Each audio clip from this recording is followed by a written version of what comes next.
మా ఇన్ఛార్జ్ వర్యులు శ్రీ మారెడ్డి రఘునాథ్ గారు చెప్పినట్టు ఇంతవరకు సమస్య అంతా వైఎస్ రాజశేఖర రెడ్డి విగ్రహాలకు వైఎస్ఆర్ విగ్రహాలకు ఇవి జెండాలు కట్టడి చేశారని చెప్పి వాళ్ళ అభియోగం.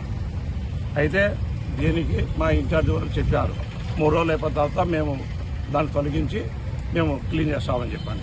అయితే నేను వైకాపా అధ్యక్షుడికి కానీ వాళ్ళ ఎంపీ గారికి కానీ రాష్ట్రంలో ఉండే ఏ వైకాపా లీడర్ కానీ ఒకటే ఒక క్వశ్చన్, మేము టీడీపీ, వాళ్ళు వైకాపా, వైఎస్ఆర్ కాంగ్రెస్, వైఎస్ఆర్ పార్టీ అధ్యక్షుడు సపరేట్ పెడుతున్నాడు, ఈయన కాంగ్రెస్ రాజశేఖర్ సారు.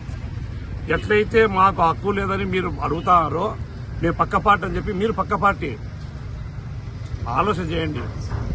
ఆలోచన చేసి రెచ్చగొట్టి ఇంకా ఇప్పుడు అతని పేరుని వాడుకొని మీ స్వంత నిర్ణయాలు ఏం లేవు, మీ స్వంత ఆలోచన ఏంటి లేవు. ఎంతసేపు రాజశేఖర్ పేరు వాడుకొని బతకాలు చూసారు, చెట్టు పేరు చెప్పి కాయలమ్మాలు చూసారు. దయచేసి అన్ని కావు.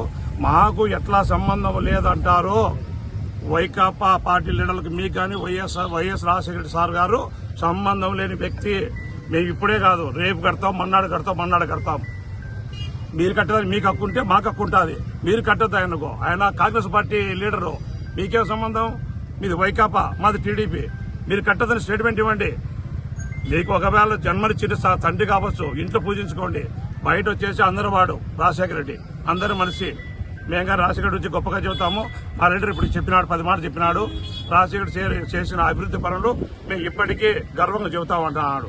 మీకు బుద్ధి లేక ఆయన బజారు గెలిచింది మీరు, చేసింది మీరు.